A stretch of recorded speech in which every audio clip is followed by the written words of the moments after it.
Dakle, šta oni žele? To je jedan, verovatno, najpotpuniji pokušaj interpelacije na koji sam ja naišao u našoj projektantskoj praksi. Dakle, oni pokušavaju da rade sa korisničkom subjektivnošću na niz različitih nivoa.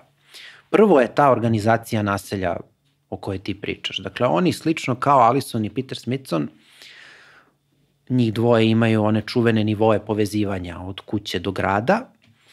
U slučaju Cerak vinograda mi imamo nekakvu prostorne nivoe o kojima oni pišu ili prostornu hijerarhiju, ne sjećam se tačno. Dakle, imamo prvo zgradu. Zgrada u svojoj formi se ne razlikuje od ostatka te sredine, jer to je tipizirana, industrializovana izgradnja, ali njen položaj u naselju i njeno neposredno okruženje u smislu spoljnog uređenja doprinose njenom identitetu. U smislu da je to zgrada na početku stambene ulice ili pored nekakve letnje scene ili pored nekakvog improvizovanog malog trga. Dakle, oni pokušavaju za početak da utemelje identitet stanovnika zgrade.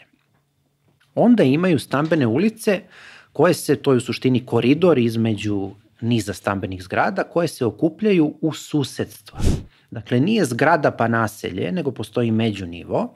To su susedstva koja okupljaju više ulica i imaju svoje prostorne kapacitete. Dakle, postoji centar susedstva. Ne samo centar mesne zajednice, nego svako susedstvo ima svoj centar. Dakle, ti više nisi samo stanovnik zgrade, ti si sad stanovnik i nekog malo šireg konteksta, a konačno ti si stanovnik i naselja u celini, o čemu svedoči taj centralni pešački prospekt koji okuplja većinu pratećih funkcija i tu je i lociran po planu i projektu i objekat centra mesne zajednice. Dakle, to su ta neka 3 nivoa kroz koje oni pokušavaju da utemelje stanovnika. Projektanti provode na licu mesta, na terenu, u takozvanoj gradilišnoj baraci, kasnije u opitno izložbenom centru, koji ćemo isto verovatno pominjati, negde 10 godina. Su oni na lokaciji.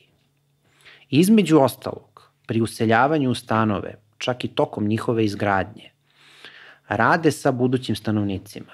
Tako što stanovnici dolaze najčešće u situaciji da struktura stana ne odgovara porodičnoj strukturi, a onda oni iznalaze načine da pronađu neki dodatni prostorni kapacitet, neku dodatnu spavaću sobu, recimo. Naravno, to se sve čini da se ravan fasade ne menja uopšte. Dakle, prosto taj neki korisnički nivo se integriše u ono što je arhitektura. Kontakti sa stanovnicima se nastavljaju i kad se otvara sredinom 80-ih taj opitno izložbeni centar. To je jedan mali objekat koji je inicijalno zamišljen u sklopu Ceraka 2. To je ona ekstenzija ka zapadu, takozvano zapadno susedstvo. Inicijalno je zamišljen da se kroz njega istestiraju sklopovi i rešenja koji će onda biti masovno primenjeni u izgradnji. Ali kad pogledaš projektnu dokumentaciju, vidiš da je to mnogo ambicioznija namena. Tamo će biti prostori za izvođače, za projektante, za investitore, biće sala za sastanke. Biće 2 tipska stana, jedan u prizemlju, drugi na prvom spratu u potkrovlju, koji će biti opremljeni i uređeni proizvodima sa jugoslovenskog tržišta. Dakle, budućim stanarima imaće demonstracioni stan. Dakle, prezentovaće im se rešenje u takvom nekom gotovom obliku. Konačno, ima izložbeni deo u prizemlju gde su izložene makete, crteži i gde, kako piše Milenija Marušić u jednom od tehničkih opisa, živom rečju autora budući stanovnici mogu da se upoznaju sa sredinom čiji treba da budu deo.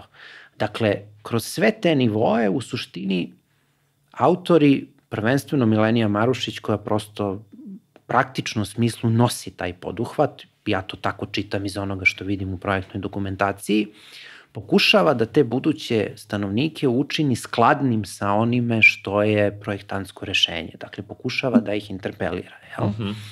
Preokret u toj situaciji je ono što počinje, što smo pomenuli malo pre, počinje da se dešava otprilike u vreme prvih useljavanja u stanove, a to su te neformalne intervencije.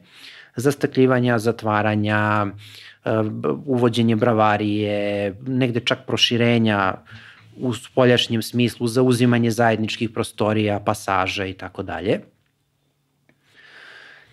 To je nešto što Milenija Marušić pokušava da suzbije tako što piše dopise mesnoj zajednici, investitoru, građevinskoj inspekciji, Veoma mali broj tih slučajeva je ikada sankcionisan i u veoma malom broju slučajeva se to vratilo u neko početno stanje.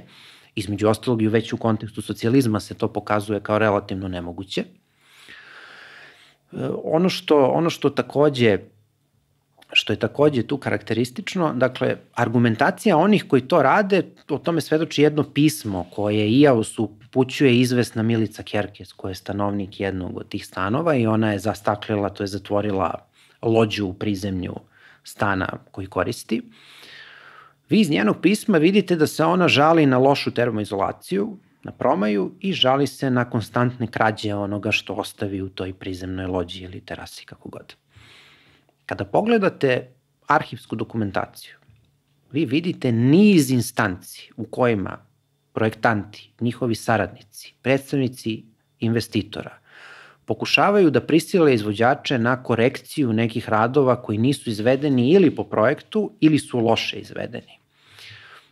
Opštinska zajednica stanovanja na Čukarici u jednom trenutku tuži izvođača i vi tu imate listu radova koje oni traže da se koriguju, od ispucalih plafona, loše termoizolacije, loše kontakta stolarije i zidova, niza problema sa krovnom ravni, u smislu loše instalirane obloge, loše urađene bravarije. Dakle, imate niz nekakvih problema koji onda hrane argumentaciju onih koji žele da intervenišu u tom prostoru. Ali intervenišu, to je važno istaći, oni intervenišu ipak na nečemu što jeste pojavnost tog objekta, što jeste njegova estetika, a samim tim jeste nešto što i definiše na neki način sve ovo o čemu smo pričali.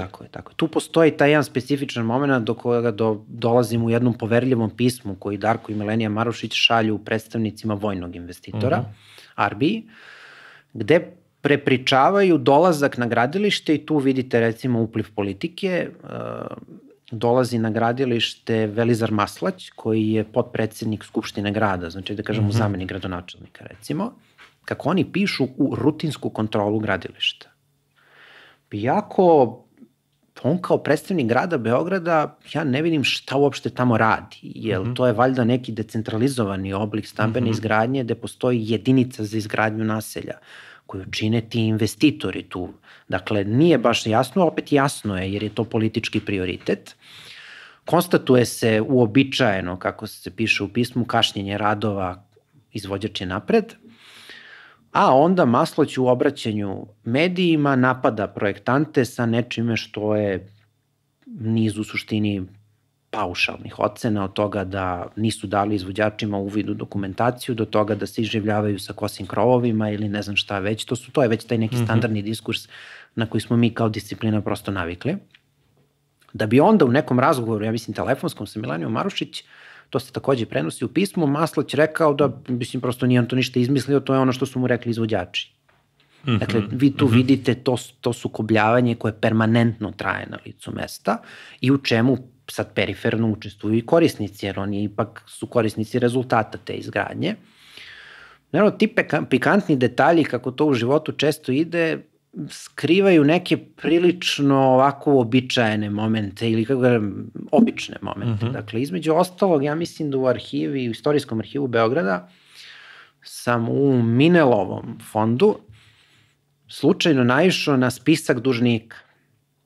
Dakle, to je spisak investitora, privrednih subjekata koji nisu izmirili svoje obaveze prema izvođaču, što dovodi do toga da izgradnja kasni, da se povećava cena izgradnje i da se produžavaju rokovi.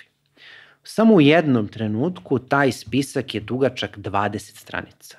20 A4 stranica. Dakle, to pokazuje da je taj poduhvat bio između ostalog i finansijski nepokriven, barem u izvesnoj meri, dakle i da deo tih problema je sigurno poticao iz pukotina u samom temelju tog sistema stambene izgradnje. Što možda je indikativno zašto je taj zamenik, odnosno, kako si rekao?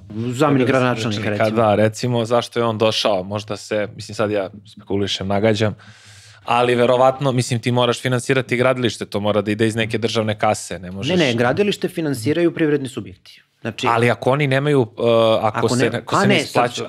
Druga stvar je u pitanju. Znači, Napred kao građevinsko preduzeće delimično finansira izgradnju od sredstava koje od njih dobija, delimično iz bankarskog kredita. Aha, to je delimično iz bankarskog kredita i onda imaju problem sa otplatom kredita jer im kasne sredstva. Dakle, zašto je on tamo? To je informacija koju meni preneo Perović u jednom razgovoru, mislim, posle doktorata 2014. kad smo se videli, čini mi se, i poslednji put.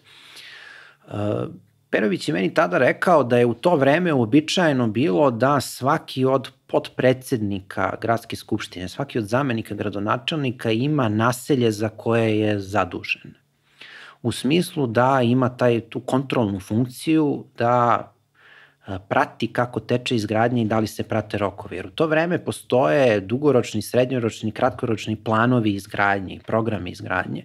Mi pričamo o hiljadama i desetinama hiljada stanova koje je potrebno proizvesti da bi se ti planovi ispratili i da bi se taj deficit stambeni suzbio. Kako to ne uspeva da se izvede, tako tenzije rastu. One posebno rastu ranih 80-ih kad celokupna država upada prvo u ekonomsku, a onda u društvenu krizu, kada ceo taj model stambene izgradnje počinje da ostaje bez sredstava, jer privreda sve manje dobiti ima. Dakle, tu tek tenzije kreću da rastu i to je praktično početak kraja tog sistema koji će već sredinom 80-ih početi da se postepeno transformiše u ovo što mi imamo danas.